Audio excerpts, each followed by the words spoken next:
Perhaps the most exciting prospect for the world of creation science is the possibility that dinosaurs may still be living in the remote jungles of the world.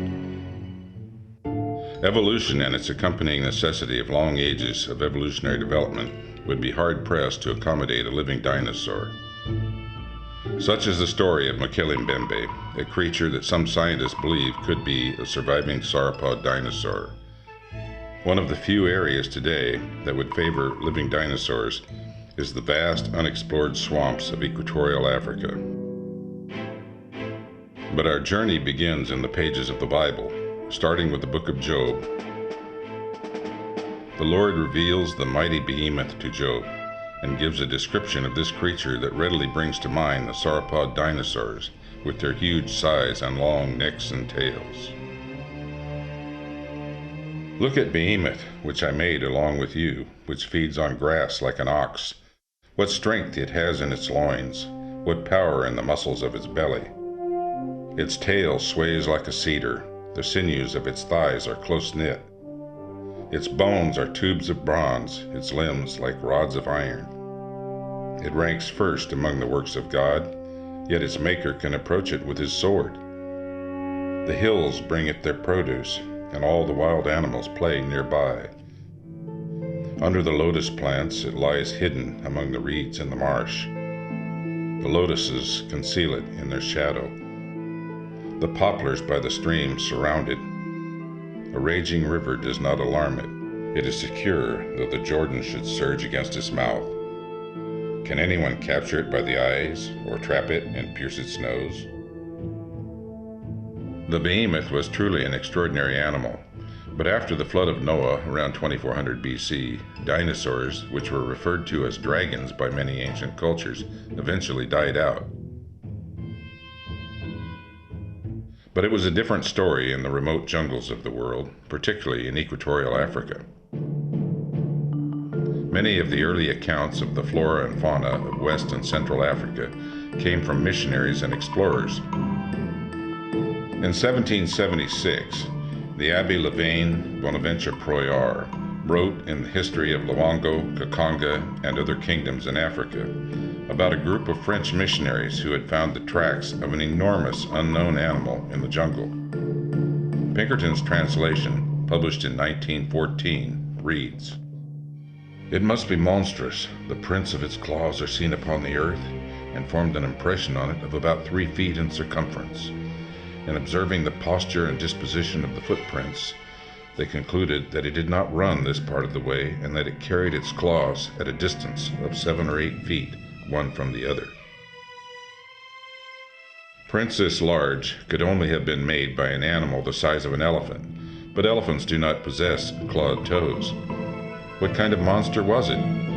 New clues were to come as more reports began to emerge from Africa about this mystery monster.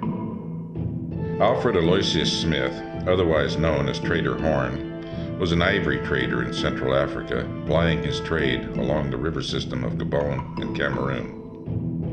He wrote a book called Trader Horn, a young man's astounding adventures in 19th century equatorial Africa, detailing his journeys into jungles teeming with buffalo, gorillas, man-eating leopards, serpents, and headhunters. Aye, and behind the Cameroons there's things living we know nothing about. I could have made books about many things. The Jaganini, they say, is still in the swamps and rivers. Giant diver, it means. Comes out of the water and devours people. Old men will tell you what their grandfathers saw, but they still believe it's there. Same as the Amali, I've always taken it to be. I've seen the Amali's footprint, about the size of a good frying pan in circumference and 3 claws instead of 5.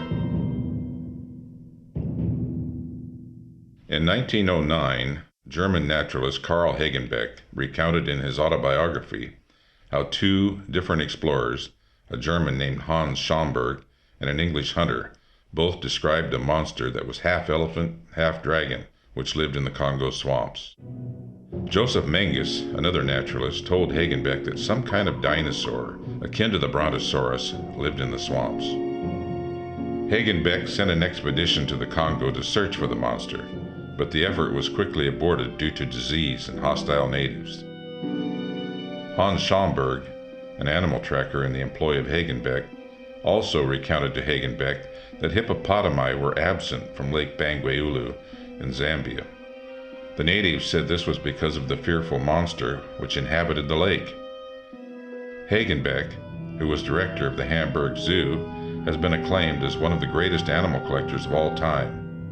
In his book, Beasts and Men, published in 1912, he wrote, "On the walls of certain caverns in Central Africa there are to be found actual drawings of this strange creature.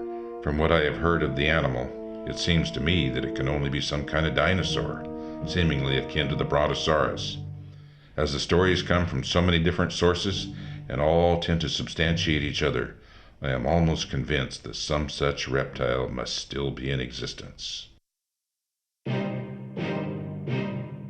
In 1913, the German government decided to survey its then colony of Cameroon and chose Captain Friar von Stein-Zulausnitz to lead the expedition. Von Stein included the following fascinating report on a creature, quote, "very much feared by the Negroes of certain parts of the territory of the Congo, the Lower Ubangi, the Sanga, and the Ikalemba rivers. They called the animal Mokele-mbembe. The animal is said to be of a brownish-gray color, its size approximating that of an elephant. It is said to have a long and very flexible neck. Some spoke of a long, muscular tail like that of an alligator. Canoes coming near it are said to be doomed. The animals are said to attack the vessels at once and to kill the crews, but without eating the bodies. The creature is said to live in the caves that have been washed out by the river, in the clay of its shores at sharp bends. It is said to climb the shore even in daytime in search of its food. Its diet is said to be entirely vegetable." Unfortunately, the outbreak of World War I curtailed any further exploration of the area by von Stein, and he was obliged to return to Europe. One can only speculate what other evidences of Mokele-mbembe might have been discovered if he had continued with his expedition.